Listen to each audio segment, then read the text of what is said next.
Chapecó Notícias. 8h26, conforme eu prometi, eu vou cumprir. O site do G1 fez uma pesquisa sobre as promessas de alguns governadores e prefeitos nesses 2 anos de mandato, e aqui eles colocam as promessas e o andamento delas, se já foram cumpridas ou não. Então vamos lá. Sobre direitos humanos, o nosso governador prometeu reformar e adequar os centros de atendimento socioeducativos, CASE. Essa proposta já está em andamento, essa promessa. Economia, implantar o programa Juro Zero para micro e pequenas empresas. Micro e pequenas empresas? Sim. É? Até agora nada. Equipar o Centro de Inovação e criar espaços de novos negócios. Já está em andamento. Criar um programa específico para empresas de médio porte. Já está ok, já cumpriu. Sobre educação. Concluir as escolas estaduais em obras. Colocou em andamento. Aumentar o volume de recursos disponíveis no cartão na escola. Já cumpriu. Concluir a reforma de todas as escolas que ainda não tiveram seus problemas de infraestrutura resolvidos. Está em andamento. Reordenar a rede estadual de ensino. Em andamento. Transformar os centros de educação profissional em centro de ensino médio de educação. Até agora nada. Ampliar o número de matrículas no ensino médio e profissionalizante. Ainda não cumpriu. Criar um programa apoio financeiro às famílias para educação. Não cumpriu também. Criar um programa de bolsa para estudantes carentes da educação profissional. Não cumpriu. Implantar educação de jovens e adultos à distância e oferecer ensino integral em toda a rede pública. Também não cumpriu. Já está em andamento. Realizar obras e ações restantes do estudo de prevenção de desastres da Agência de Cooperação Japonesa. E duplicar e pavimentar rodovias. Lembrando que são só 2 anos de governo, né, Francisco? Tem mais 2 anos aí pela frente para terminar e cumprir essas que eles ainda não começou. Mas é bom a gente ficar de olho e ir acompanhando. Quero passar um recado para você, meu amigo, minha amiga. Precisando de reparos em sua residência, no seu escritório? Dr. Tito, precisou de alguém para puxar um fio, problema no encanamento. Santos Manutenção. Tudo em manutenção residencial, predial, industrial, especializada em elétrica, hidráulica, rede de gás e também suporte à internet. Santos Manutenção atende no telefone 988730910 e também pelo WhatsApp 999506730. Se você precisa fazer uma entrada de energia do padrão Celesc, padrão novo, também faça um orçamento com a Santos Manutenção. O sinal eletrônico vai marcar 8h30. Nós recebemos aqui em nosso estúdio Dr. Tito Azzolini, ele que é presidente da OAB Subseção Chapecó. Muito bom dia, Dr. Tito. Bom dia, Francisco. Bom dia aos ouvintes da Rádio Chapecó. É uma honra muito grande estar aqui novamente conversando, né, sobre as questões nacionais e da OAB também. E desde já agradecemos e nos colocamos à disposição para os seus questionamentos, né, para iniciarmos o debate. Um ano de muito trabalho, um ano importante. Como foi esse ano para a OAB? Muito interessante, muito importante. Eu acho que para toda a sociedade, né, assim como para a OAB, foi um ano atípico, né?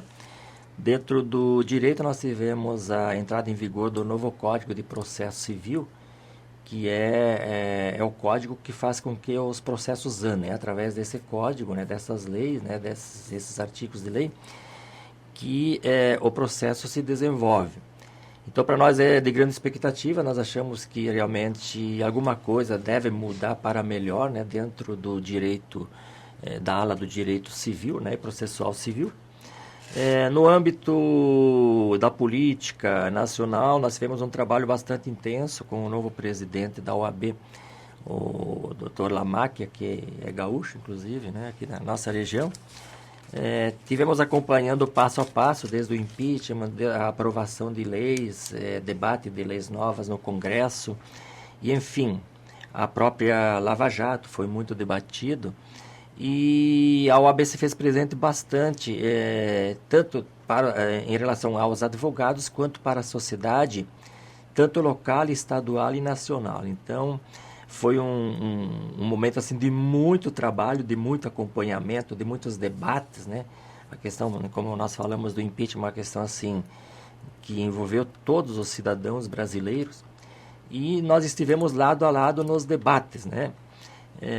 Porque havia um momento assim de bastante indecisões, né? No momento do impeachment, um momento assim bastante difícil para o país.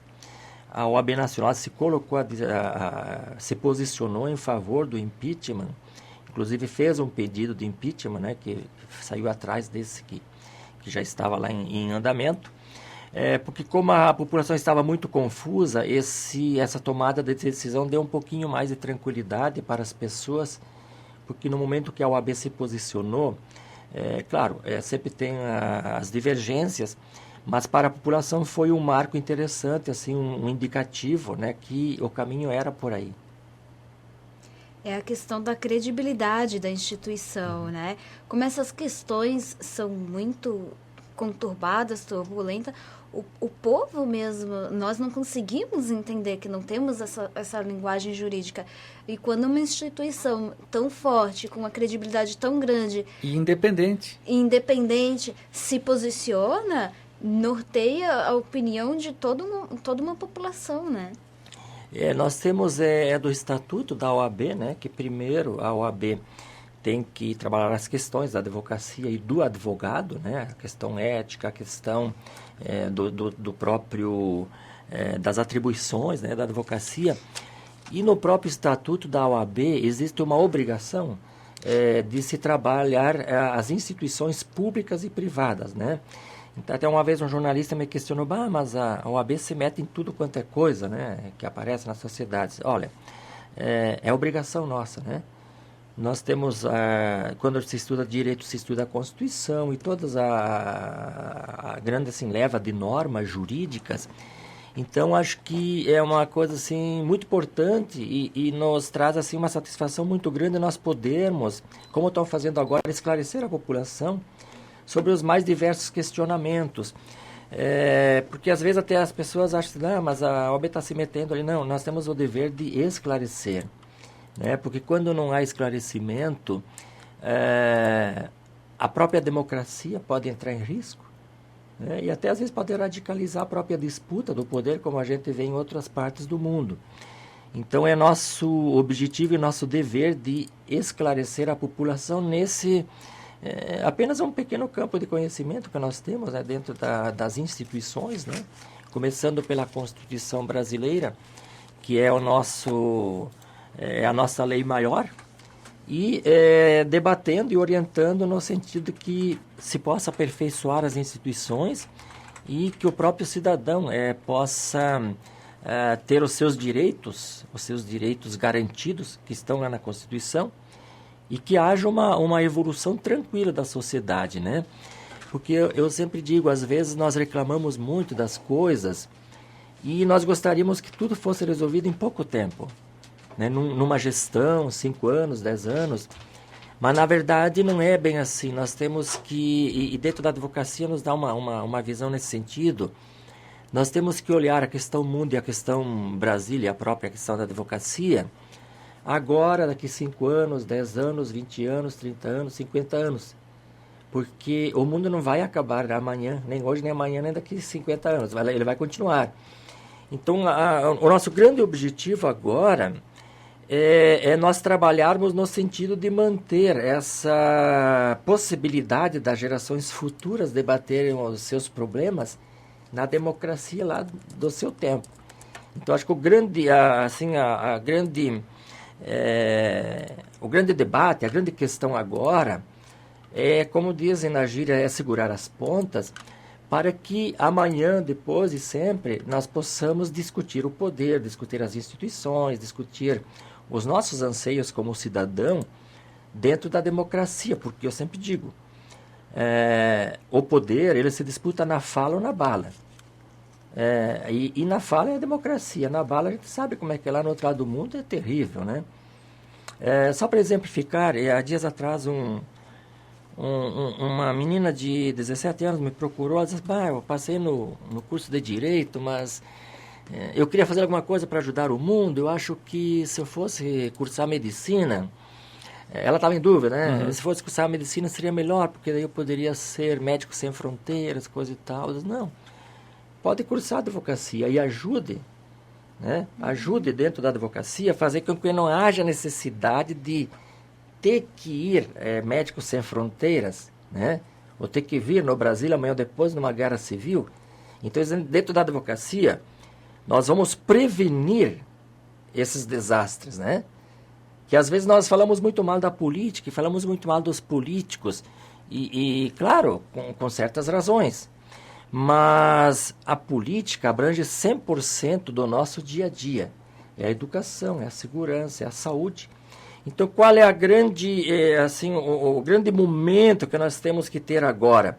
A própria questão Lava Jato, que está passando a limpo o país, o grande momento é nós nos envolvermos nos debates políticos, gostamos ou não, faz parte da nossa vida. É como eu sempre digo, às vezes o empregado que vai cavar carvão lá embaixo da terra não é fácil, mas ele tem que ir. E a política é a mesma coisa, nós podemos não gostar, mas ela nos envolve. E o interessante é nós nos envolver no processo político, nos debates. Dentro da OAB nós temos incentivado muito a participação de jovens advogados, né? Inclusive como candidatos, porque a geração mais velha vai sumindo e os jovens têm que começar a assumir. Nós temos um exemplo, eu vou citar aqui, que é a nossa colega bastante jovem, que é a Carolina Detoni, que é a neta do primeiro presidente da OAB. Ela fez 1.585 votos. Quer dizer, porque nós falamos para ela assim, a OAB não lançou candidatos, sim, vários, mas assim, pessoalmente eu conversei com vários candidatos dentro da OAB, alguns até se elegeram. Você tem que participar, você tem o conhecimento da estrutura política administrativa do país. É obrigação de vocês que são jovens a começar a assumir os postos, né, políticos. E está vindo um momento muito bonito, muito bom ali para frente, né? Essa Lava Jato, toda essa situação hoje das mídias, elas fazem com que nós aperfeiçoemos o processo e que deixa assim bem claro que poderemos ter dias melhores para o país e para o mundo. Carol. Eu vou pedir licença um minutinho, porque nós estamos inclusive ao vivo pelo sim, Facebook, ao vivo pelo seu Facebook. Tito. E tem gente falando com a gente aqui, a Valéria Petri. Ela diz, bom dia, amigos, sou de Guaraciaba e estou na audiência. O Volmir Lima deseja bom dia e bom trabalho a todos nós. Marineuza, bom dia, meu povo, sou de Blumenau, que Deus abençoe a todos. E o Alfredo também manda um recadinho de bom dia aqui pra gente. Seguindo essa linha de esclarecimento, tentando esclarecer a população as coisas que estão acontecendo, eu imagino que um dos próximos assuntos que devem vir à tona, é difícil imaginar o que vai vir à tona na política, né? Mas a gente sempre tenta fazer uma previsão, é o assunto cassação da chapa, Dilma Temer. Perfeito. A política é muito dinâmica. O Jaime Lerner, que foi governador do Paraná, dizia que, e ele era arquiteto, que a política é uma construção. E quando o pedreiro ele vai pegar um tijolo, lá ele se vira para pegar o tijolo, quando ele se vira aqui, a parede já saiu do lugar, né? É uma coisa muito dinâmica e não se sabe o que vai acontecer. Mas é uma possibilidade, sim, porque está sob júdice, né? Só que eu vejo assim que, primeiro, me parece que, muito embora o TSE, ele, que é o tribunal maior, né, da política eleitoral, ele fala, mas eu acredito que até por uma questão do momento, de tentar engrenar, me parece que dificilmente vai acontecer essa cassação da chapa. E tem mais um fator agora que até auxilia a não cassação da chapa, que é novos documentos na Lava Jato que poderão entrar nesse processo e, obviamente, quando no processo entram novos documentos, consequentemente adia o julgamento, né? Porque vai ter mais debates, vai ter o direito de defesa. Então, são 2 anos agora me parece que até por uma questão da própria economia, né? Dificilmente acontece, mas é possível sim, né? E eu vejo, né, nas conversas que eu vejo assim que o Temer faz na televisão, e pelo que a gente lê também, que de qualquer forma o Planalto está preparado para isso também, né? Para que se houver a cassação da chapa, possivelmente um pouco antes da cassação da chapa poderá haver uma renúncia coletiva e chamamento de eleição, se ainda for possível. E o Brasil não vai parar por isso, né? Eu acho que o grande problema foi ali naquela questão da indefinição do impeachment, sai, não sai, né? Eu acho que nós começamos a tomar um novo rumo, as pessoas foram para a rua querendo essa mudança. A própria Lava Jato está fazendo toda essa devassa, essa limpeza necessária no país, independente de haver a cassação ou não. Me parece que o Brasil entrou nos trilhos, mas respondendo diretamente a questão, é possível sim que haja a cassação da chapa, né? Que daí o Temer entraria também seria afastado. Doutor Tito, Quero falar justamente sobre a Lava Jato. Ações como essa da Polícia Federal, ocorrida 2, 3 dias atrás das gráficas, que foram utilizadas na campanha da Dilma e do Temer, o senhor classifica outras ações da Lava Jato como truculentas, como se os promotores e juízes tivessem muito poder, doutor Tito? Não, eu não vejo assim, porque vê como é que são as coisas. Nós vínhamos de uma descrença muito grande, né, da própria justiça, da política e políticos também. E notem bem, eu sempre faço esse relato.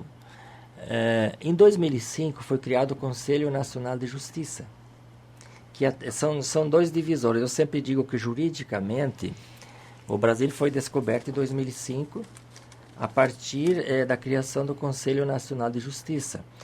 O que ocorreu? O Conselho Nacional de Justiça ele começou a investigar e processar os próprios juízes, né, corruptos, né? Então, porque antes o controle do judiciário ele era feito pelas corregedorias dos tribunais, então tinha muito compadre ali, a coisa não andava muito bem, né?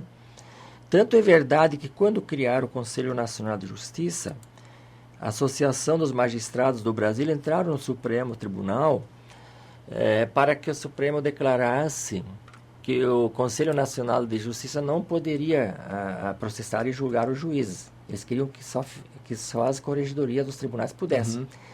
E por 6-5 no caso, o Supremo disse não, o CNJ, o Conselho Nacional de Justiça, também pode processar e punir os juízes. Então o que ocorreu? Foram afastados muitos juízes corruptos, que davam cobertura para uma ala dos políticos corruptos, né? Veio o mensalão, o processo do mensalão que ninguém acreditava. Eu era presidente na época da OAB, 2007, 2009. Então era diariamente na rua, no supermercado, em todo lugar, assim, não, Tito, você que é advogado, presidente da OAB, o que tu acha disso aí? Não vai dar em nada? Não, vai ser processado sim, vai ter condenação, tudo. E ocorreu. Por exemplo, nós falamos muito, mas nós não analisamos. Veja bem, o Zé Dirceu está preso. O Zé Dirceu era a figura mais poderosa do Brasil. Na época do Lula, ele mandava no Lula. De fato, ele mandava. Então, quer dizer, de repente a gente diz, meu Deus do céu. Então, quer dizer, veja bem, ao lado disso foi criada uma Polícia Federal de Estado e não de governo. Porque tinha muito aquele negócio antigamente, o delegado estava investigando o cidadão poderoso lá, daí dá um jeito, não, manda lá para a Amazônia, se era da Amazônia, mandava para o Sul, aquela coisa. Hoje não. Hoje nós temos o Conselho Nacional de Justiça que cuida, né, fiscaliza a justiça. Nós temos uma Polícia Federal de Estado e não de governo. E os promotores de justiça, eles não fazem as investigações porque gostam ou querem. Eles fazem cumprindo a lei, são atribuições do MP. Né? E vejo assim, o próprio Sérgio Moro, que nós endeusamos o Sérgio Moro, mas não é o Sérgio Moro, ele mesmo fala. É toda uma situação nacional. Um respaldo do Conselho Nacional de Justiça, do Supremo Tribunal, da Polícia Federal de Estado, do MP que tem as atribuições criadas por nós, pelas leis, né? pelos nossos representantes. E o Sérgio Moro é o que dá o ok final lá, o sim ou não. Então, veja bem, se tem todo um trabalho de base, de investigação, fundamentada para o juiz, fica fácil julgar, porque ele julga em cima de provas cabais, né? Claro que não é que nem um jogo de futebol, tem todas umas regras, mas de repente um é expulso, então ele cometeu um excesso. Eu não vou dizer que nem o judiciário, tanto é verdade que o judiciário tem as instâncias, se o juiz julgou aqui, eu acho que está errado, eu vou recorrer. Então, esse recurso é porque o juiz também é falível. Então, tanto o MP quanto os próprios juízes, é certo que eles poderão, em algum momento, né, se exceder. Mas, no geral, está andando bem. A OAB vem questionando, quando há um excesso, nós entramos em debate, mas no geral estamos andando bem. Então a OAB, o senhor acredita que qualquer ação que venham a cercear a conduta de um promotor, de um juiz, ela não é bem-vinda porque já tem um controle, já tem o CNJ, já tem os meios que o façam. Perfeitamente. A própria OAB tem debatido muito. Então, olha, é um excesso, né? Então é questionado no Supremo. Nós entramos com muitas ações de inconstitucionalidade no Supremo Tribunal para que seja declarado se aquela ação é constitucional ou não. O próprio Legislativo fez muito isso, né? De entrar no Supremo para que o Supremo determinasse essa ação pode ou não pode. Quer dizer, há um pouquinho assim de alguns excessos, mas isso faz parte do jogo, né? Porque sempre quando tem uma situação que não tem lei, às vezes para tentar amarrar, resolver aquela situação, cria-se uma lei muito forte. Mas com o tempo, né, vai se fazendo alguns ajustes e o sentido sempre é de manter o equilíbrio, né? Talvez porque nós assim viemos de uma situação que praticamente não tinha esse tipo de soluções que são dadas no Lava Jato e nos assusta um pouco. Será que está havendo excesso? Não, é que como não havia quase nada e agora tem, nós achamos às vezes que, né? Mas no geral estamos indo bem. Eu acho assim que a Lava Jato é uma cirurgia nacional dentro da política, é uma limpeza, né? Essa questão das gráficas, porque na verdade assim, muito se fala que agora foi o PT e o PSDB e coisa e tal. Todas essas práticas ali que estão sendo levantadas agora na Lava Jato são questões centenárias no Brasil. Sempre foi feito assim. Só que agora, então, a partir do CNJ, a partir da polícia, etc, oportunizou-se, e os próprios hoje, os cruzamentos de dados, pela questão da cibernética, os dados são cruzados e ficou muito fácil, até para a polícia ter provas mais seguras, né? E também, por exemplo, a questão das gráficas, a gente não tem todo o conhecimento ainda para saber se de repente houve algum excesso ou não, mas no geral, e a gente está de olho, né? Uhum. Eu sempre digo, a OAB está sempre dormindo de olho aberto para ver se alguma coisa está errada, nós tentamos olho consertar. no gato, outro no peixe. Carol. Perfeito. Seu Tito, se fala muito a questão das eleições gerais, né? Todo mundo, me fugiu a palavra agora, renuncia e aí vai ser feito uma nova eleição. Todo mundo de que cargo até que cargo? E essa nova eleição, ela é feita nos mesmos moldes de uma eleição normal? Olha, pelo que eu conheço da Constituição, agora entrando no próximo ano, se tiver uma eleição, eleição geral dificilmente vai ter, mas é uma possibilidade, se todo mundo renuncia, né? Todo mundo seria o presidente? Os deputados, todo mundo, né? Porque se faria uma eleição chamada eleição geral... Até vereadores? Seria geral, exatamente. Mas assim, como é uma situação, né? Possivelmente os vereadores e prefeitos poderiam ficar fora, até de repente, através de uma emenda constitucional que poderia ser aprovada agora. Uhum. Né? Então, sim, a possibilidade de todo mundo renunciar e fazer eleições novas. A possibilidade de se fazer uma eleição indireta só para presidente, que daí o Congresso iria escolher dentre os candidatos ali, né, quem se coloca à disposição, escolher um presidente para cumprir os 2 anos. muita coisa pode acontecer que ainda nós não temos conhecimento, porque a Constituição pode, em algumas cláusulas, ela pode ser mexida. Então, tem coisas que nós nem imaginamos e que com uma mudança constitucional poderia ocorrer. Então, poderia ocorrer várias situações. Umas Então, que nós seria não um processo sabemos que ainda não é definido, né? O que tem de definido hoje é que, passados os 2 primeiros anos de mandato, nos 2 segundos pode haver a eleição indireta, que seria daí a indicação de um presidente, uma eleição dentro do Congresso. Nós temos aqui, doutor Tito Rony de Domênico. Grande Tito, sabe as palavras, sempre com ponderação e muito conhecimento. O pessoal já está participando. Obrigado, Rony, nosso amigo, conhecedor muito da política, e ele sabe o quanto importante, né, trabalhar dentro da questão do desenvolvimento da política e das instituições. Eu vou abordar mais um assunto para depois nós irmos para o intervalo comercial. O Osmar do Esplanada pede qual classe social foi mais prejudicada com a saída da Dilma e a entrada do Temer na visão do senhor? Olha, como a questão é bastante complexa, veja bem, todo mundo, absolutamente todo mundo foi prejudicado. Os industriários estão fechando indústrias, os comerciantes estão fechando o comércio e vem o desemprego. Então começou de A a Z.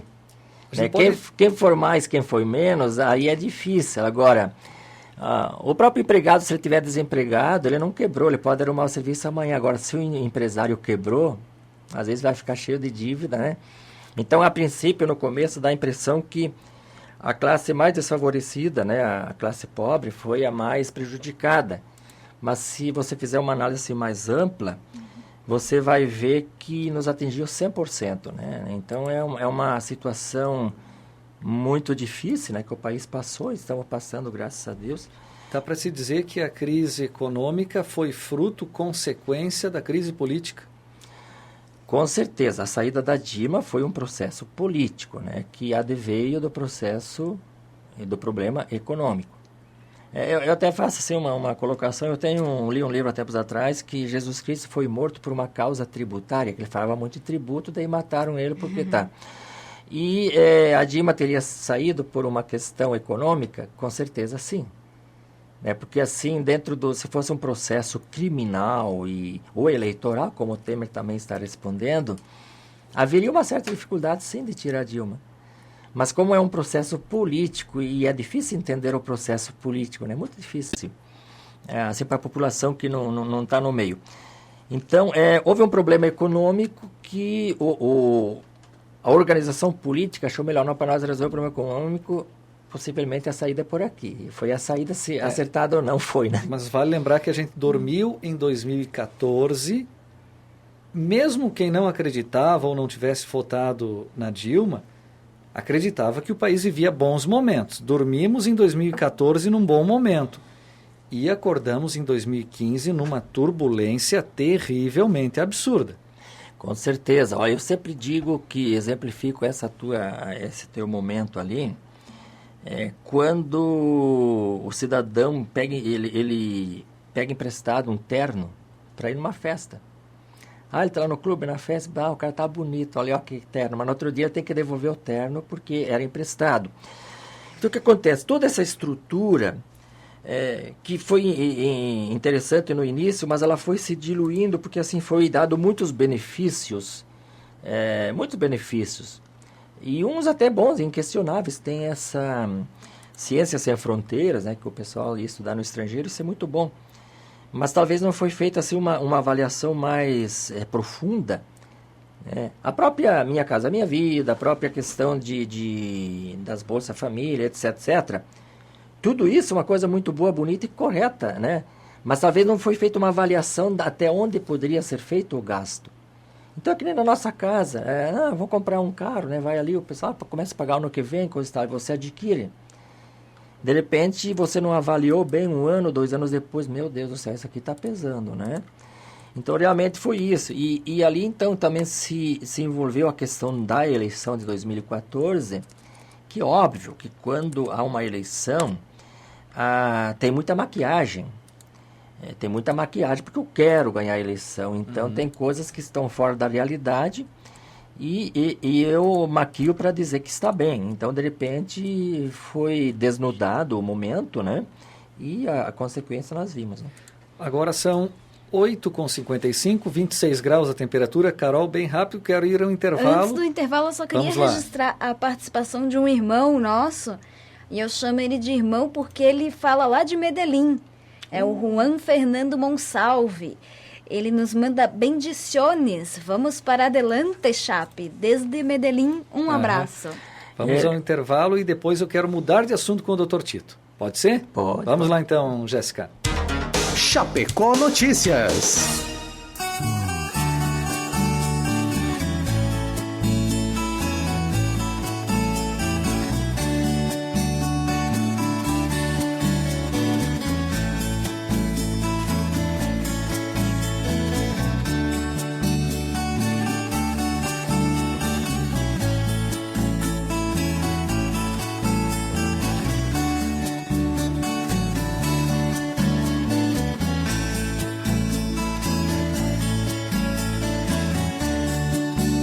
Sob o céu do sul o esplendor, pergaminho eminente da história, no Uruguai em suas balsas bravias, das madeiras lindas a memória, guarida de Condá, o ninho embalando, progresso altaneiro de premente glória, seus filhos escreveram em seus peitos farolis, fulgores, lauréis, emoção da vitória. Seus filhos escreveram em seus peitos faronis, fulgores, lauréis, emoção da vitória. Chapecó, estrela matutina, beleza que fascina, obra do Criador. Quando o sinal marca 9 horas, nós estamos ouvindo Tito Live, Bendido Chapecó. Essa é outra veia, outro sangue que pulsa aí, doutor Tito, da composição ou da representação musical, enfim, o senhor desde sempre, né? Pois é, eu vim aqui em 77 lançar um disco lá, um CD, era um compacto duplo, Tá aí né? guardado, tá aí viu? E é valioso, 77.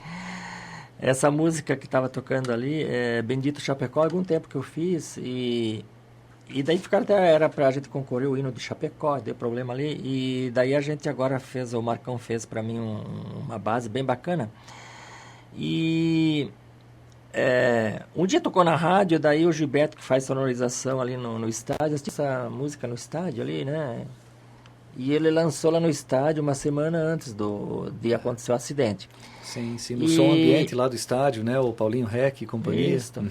Então agora, como é Bendito Chapecó, e é bem interessante, fala das pessoas, fala do trabalho aqui, eu acho que então é um momento de nós nos unirmos, né? Para isso que acontecem os problemas, né? Que a gente acha que é tragédia e realmente nos dói muito, mas é um momento assim da gente olhar para dentro de si, a gente se unir e tocar para frente, né? Então Bendito Chapecó caiu muito bem, porque esse nome foi dado lá atrás. E hoje o mundo todo olha para Chapecó, as pessoas, ontem veio o pessoal lá do Mato Grosso, veio do Rio Grande do Sul visitar a gente, visitar o estádio, visitar a cidade, as pessoas querem vir visitar a cidade. Então, realmente, como eu falo na música ali, que Chapecó é uma luz, né? Para o mundo todo, desde a questão do alimento e a questão do trabalho, as pessoas, né? Então, eu acho que é interessante, se puderem tocar na área, pode tocar. Tocaremos, você que está nos ouvindo e acompanha a Rádio Chapecó, daqui a pouquinho Sertão em Festa. Eu apresentarei o Sertão em Festa, então será a música de abertura aí do Sertão em Festa de hoje, doutor Tito. Parabéns. Beleza, aí pelo Tito, trabalho. Infelizmente, nosso último assunto do dia. O último assunto. Casimiro já está Já pulando tá aqui. olho de cara feia. Já. Reforma previdenciária. Pois realmente nós não poderíamos deixar de fazer no mínimo assim uma pequena entrada nesse assunto, porque abrange assim um grande número, né, de pessoas, praticamente a população toda, né, que está no mercado de trabalho. Mas o que ocorre, eu sempre digo, as pessoas perguntam, o que vai acontecer, eu vou perder a aposentadoria, né, como é que vai ser a aposentadoria da adiante? Nós temos que ter calma, porque na verdade nada ainda foi decidido, né? Então está sendo discutido, o governo apresentou um projeto, e vai haver muita discussão. Então, às vezes, o governo apresenta um projeto assim, bastante difícil de nós, cidadãos, assimilar, Mas exatamente para que haja um certo poder de barganha, né? O governo joga 10 para fechar no 6, 7, né? Então, vamos dizer, o governo exagera para daí na negociação vir para um meio termo. Perfeitamente, fechou. É isso que está ocorrendo. Então, agora em 2017, vamos ver, né? A OAB se posicionou a favor da reforma previdenciária, porém contrária da forma como está sendo colocada. Nós queremos mais discussão, nós queremos debater item por item, né? Para não sair uma legislação muito confusa que vai prejudicar muitas pessoas e de repente não vai resolver a questão da Previdência, que seria o rombo da Previdência. Então, além do debate, o que nós queremos é que haja uma auditoria dentro do INSS, no caso da Previdência, para ver realmente as situações, porque existem muitos rombos ali, muitos desvios, que certamente nós não conhecemos ainda. Então, nós precisamos de uma lava-jato dentro da Previdência para levantar realmente, né, quem é que tem direito à aposentadoria, né, quantos são e onde é gasto o dinheiro. Então, porque vai fazer uma reforma e não vai apresentar uma solução, um estudo assim bem objetivo, me parece que, né? Mas a OAB está vigilante, estamos debatendo, o nosso presidente nacional esteve com a Comissão de Justiça e Constituição lá no Congresso debatendo, estamos debatendo em todo o país, estamos escrevendo nos jornais, falando na imprensa, como é o caso de agora, para que haja uma reforma, sim, que é necessária, né? Mas que haja também um debate profícuo no sentido de realmente levantar a verdadeira situação da Previdência. Doutor Tito, muito obrigado. Nós agradecemos muito a carinho aí, dedicar um pouco do seu tempo, até mesmo porque hoje deve ser um dia de descanso, né? O senhor está dedicando aí para a gente, para os nossos ouvintes, um pouco aí do seu conhecimento. Dr. Tito Azzolini, que é presidente da OAB, subseção Chapecó. Então eu agradeço bastante, nosso ouvinte também agradece. Nós agradecemos a oportunidade, nós somos parceiro OAB e Rádio Chapecó e estamos sempre à disposição, qualquer dúvida que tiver para debater, porque eu acho que assim, o grande momento do mundo é nós debatermos as situações, né? Porque aquelas situações radicais, como eu falei, às vezes que vai para o radicalismo, não leva... não é bom para ninguém. Então, acho que o debate é do debate que nasce à luz. Nós estamos sempre à disposição e agradecemos a oportunidade. Muito obrigado. Nós temos ainda mais gente falando com a gente aqui no Face. Temos Dulce Comacheski dando um bom dia. Glória Venâncio, bom dia chapecoense. Neiva Finger da Luz também nos desejando um bom dia e aos ouvintes também. E nós vamos encerrando mais uma edição do Chapecó Notícias.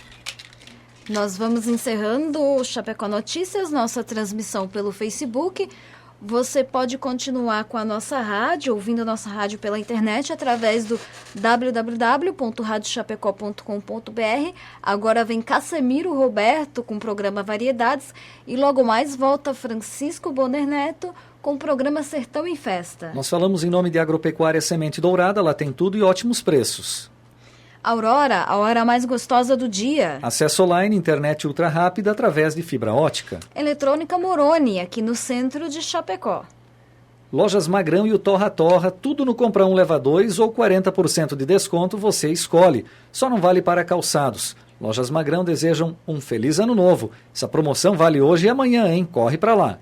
Instituto de Ensino Superior do Sul, IPEL, odontologia moderna ao seu alcance, 3361-9550. Santos Manutenção, tudo em manutenção para sua residência, para seu escritório. Atende no telefone 988730910 ou WhatsApp 99950-6730. No quadro esportivo, Mário Tomasi fala em nome de Uno Chapecó, a comunidade do conhecimento, e Carboniveco, agora distribuidor de pneus de carga Bridgestone e Firestone. Consulte as ofertas na Carboniveco de Chapecó, Avenida Leopoldo Sander, no telefone 2049-4400. Eu sou Carol Bonner, me despeço de vocês e desse ano, porque amanhã é sábado, você já sabe, quem apresenta o jornal é Camila Silveira. Desejo de coração Que o ano que vem seja muito melhor, iluminado, bênçãos, que a gente consiga passar um ano muito mais leve do que passamos este agora. Tchau, tchau. Convido você a ficar com Cassimiro Roberto. Chapecó Notícias.